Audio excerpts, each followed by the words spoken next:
ups and downs, baby. Sometimes we were tight, and sometimes oceans apart. Gotta learn just how to move on without you. Move on without you.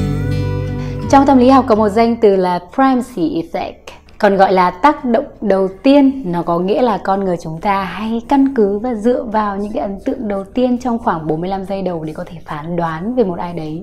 Chắc hẳn là trong cuộc sống thì chúng ta cũng có rất là nhiều những cái ví dụ cụ thể để có thể hình dung ra được cái ấn tượng đầu tiên nó quan trọng đến mức như thế nào. Tại vì đôi khi chúng ta không có quá nhiều cơ hội để có thể gặp lại ai đó lần thứ hai, đúng không? Vậy thì tại sao chúng ta lại không tạo ấn tượng đầu tiên hoàn hảo nhất có thể?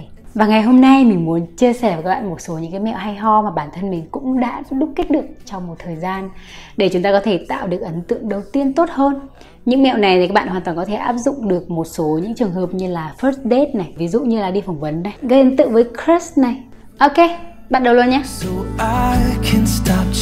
Đầu tiên và cũng không kém phần quan trọng, đấy chính là ngoại hình. Nếu ai đó nói ngoại hình không quan trọng thì đấy là một lời nói dối. Nhưng mà nếu như các bạn suy nghĩ là mình không đủ đẹp nên là mình không thể gây ấn tượng với người khác thì điều đấy lại không đúng. Chúng ta vẫn luôn có cách để có thể xuất hiện ở lần đầu tiên với cái phiên bản tốt nhất của chính mình, đúng không? Bằng cách là chúng ta hãy chăm chút ngoại hình của mình một chút trước khi có một cái cuộc gặp đầu tiên nào đấy. Nếu như lâu rồi không tỉa lông mày thì tỉa lại cho nó gọn gàng, đúng không? Tóc lâu rồi chưa cắt, dài rồi và cảm thấy nó không đủ đẹp thì chúng ta có thể cắt lại. Có thể đắp mặt nạ từ đêm hôm qua để ngày hôm nay chúng ta trông có vẻ tươi tắn hơn, đúng không? Và đương nhiên là lựa chọn một bộ trang phục khiến bạn thực sự tự tin và thoải mái. Có nhiều bạn chia sẻ là tôi không muốn ăn mặc cầu kỳ, tôi chỉ muốn ăn mặc rất là đơn giản bởi vì con người tôi bình thường là như vậy. Đương nhiên chúng ta hoàn toàn có thể ăn mặc vừa đơn giản nhưng vẫn đẹp, vẫn thu hút và vẫn quyến rũ. Nếu như mọi người muốn mình làm một video ăn mặc đơn giản nhưng vẫn thu hút thì comment ngay phía dưới nhé.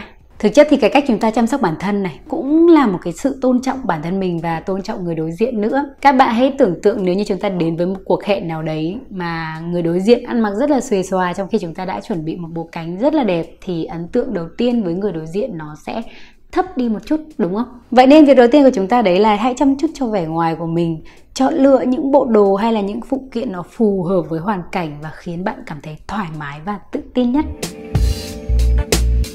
Điều thứ hai, một điều mà bản thân mình gọi là cảm thấy đây là một điều vô cùng ấn tượng luôn, đấy chính là nụ cười. Chắc chắn có nhiều bạn đồng ý với mình ở thời điểm này, đúng không? Thậm chí là bạn sẽ cảm thấy mình được nạp thêm rất nhiều năng lượng khi ở bên cạnh ai đấy có một cái nụ cười tươi. Và hãy tin mình đi, nụ cười là một thứ có một sức hút vô cùng mạnh mẽ. Nụ cười đôi khi cũng thay cho một lời chào nữa. Ngay khi mà chúng ta gặp một ai đấy lần đầu tiên thì đừng ngại ngùng nở một nụ cười, đúng không? Đừng tiết kiệm nụ cười để cố tỏ vẻ mình cool ngầu nhá. Điều đấy sẽ không hay lắm trong cuộc hẹn đầu tiên. Thay vào đấy chúng ta nên tạo một cái không khí nó ấm cúng, nó thân thiện một chút. Nhưng mà đương nhiên điều đấy không đồng nghĩa với việc các bạn cười cả buổi, các bạn cười không vì lý do gì, hoặc là cười dựa trên cái câu chuyện nó không hề buồn cười một chút nào mà các bạn cũng cười. Và một vài mẹo để chúng ta có thể có một nụ cười tươi đấy chính là các bạn có thể chọn một cái màu son môi nó khiến răng bạn trở nên trắng hơn. Những cái màu mình hay lựa chọn đấy là màu đỏ cam này, đỏ đất này, hồng đất này, đỏ nâu này. Đấy là một trong số những màu mình cảm thấy nó sẽ khiến răng mình trở nên trắng hơn.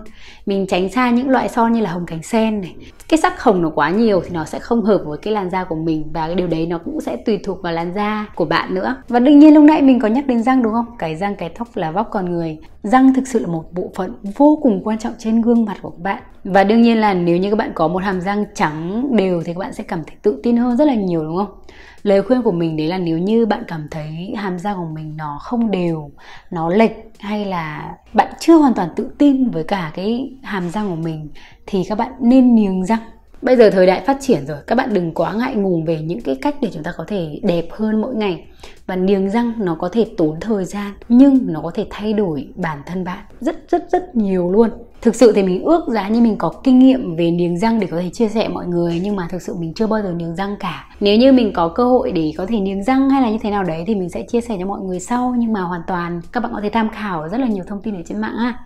Mình nghĩ là nếu như nói về răng thì chắc chắn chúng ta cần một video dài hơn, đúng không? Nếu như mọi người muốn mình làm một video về chăm sóc răng miệng thì hãy comment ngay phía bên dưới nhé.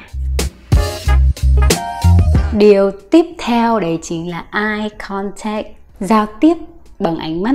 Mình biết thì có khá là nhiều bạn ngại ngùng hay là sợ cái điều đấy thì nó sẽ thể hiện ngay ở trên cái gương mặt của bạn, và đặc biệt là trong ánh mắt. Ánh mắt sẽ không thể nào nói dối được. Chắc chắn chúng ta không muốn bị cho là một người không tự tin, đúng không? Đặc biệt là chúng ta không có một cái sự kết nối với người đối diện qua ánh mắt, thì điều đấy sẽ khiến cái cuộc nói chuyện nó trở nên rất là ngượng ngùng. Một lời khuyên của mình đấy chính là khi nói chuyện thì chúng ta nên nhìn thẳng trực tiếp vào đối phương. Cắt những cái thành phần có thể gây sao nhãng cuộc nói chuyện như là cái điện thoại. Nếu như bạn cắm mặt vào điện thoại và không nhìn thẳng vào người khác khi nói chuyện thì điều đấy cũng là một cái sự thiếu tôn trọng. Nhưng mà hãy nhớ là chúng ta chỉ nên nhìn khoảng 7-80% thôi. 20-30% còn lại thì các bạn hoàn toàn có thể nhìn xung quanh này, nhìn vào cốc nước này. Không nhất thiết chúng ta phải cứ nhìn chằm chằm vào mắt người ta nhé. Ánh mắt thực sự biết nói các bạn ạ. Nó có thể khiến hai người gần gũi nhau hơn mà rất khó để có thể giải thích được. Có cái câu gì đấy, có cái câu gì mà uống nhầm một ánh mắt mà gì mà theo cơn say cả đời đấy. Bản thân chúng ta thì không cần phải cố gắng gọi là thể hiện sự háo hức bằng ánh mắt, nhưng mà cố gắng tập trung vào cái cuộc nói chuyện đấy và thể hiện một cái ánh mắt nó trìu mến, nó thoải mái. Có một vài trường hợp khiến bạn rụt rè, bạn không dám nhìn thẳng vào mắt người đối diện.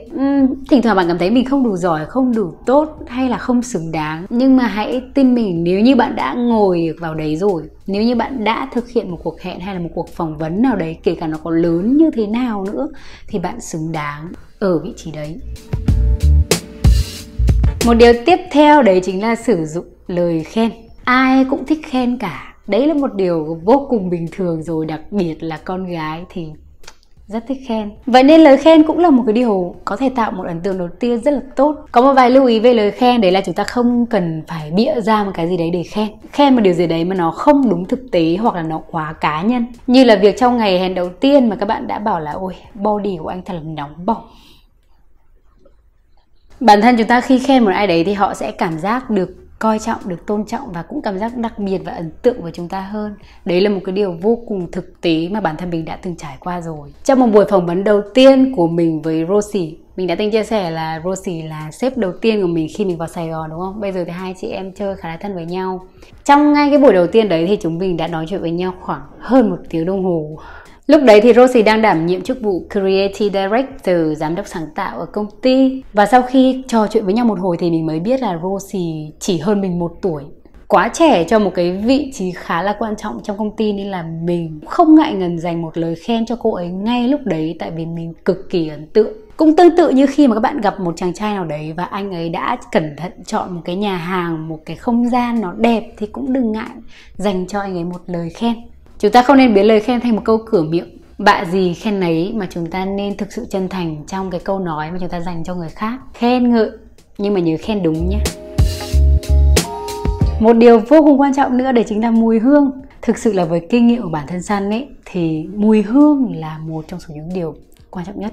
Nó như một cái điều vô cùng hiển nhiên luôn, đúng không? Tại vì khi mà chúng ta gặp một ai đấy và họ có một cái mùi hương thơm nhẹ nhàng và dễ chịu, nó sẽ khiến chúng ta nhớ mãi. Thậm chí thỉnh thoảng về đến nhà, cái mùi hương đấy nó vẫn cứ vương vấn trong đầu óc của chúng ta, không nguôi luôn. Và đương nhiên là chúng ta sẽ có một vài mẹo nho nhỏ để giữ cơ thể luôn được thơm ha. Trước hết là chúng ta cần phải nhận biết và xử lý mùi cơ thể. Thực ra thì có nhiều người có cái mùi cơ thể khá là dễ chịu, nhưng mà cũng có khá là nhiều người có vấn đề về các tuyến mồ hôi ấy, nó sẽ gây ra một số những cái mùi nó khá là khó chịu. Đôi khi chính bạn không thể nhận ra được cái mùi cơ thể của bạn nó khó chịu như thế nào, mà người khác thì lại rất là ngại để có thể chia sẻ điều đấy với bạn. Nhưng mà dẫu sao thì để có thể giảm bớt được cái mùi cơ thể trên người, chúng ta cần phải tắm rửa thường xuyên này, đúng không? Sử dụng những cái loại sữa tắm mà nó có mùi hương dễ chịu này.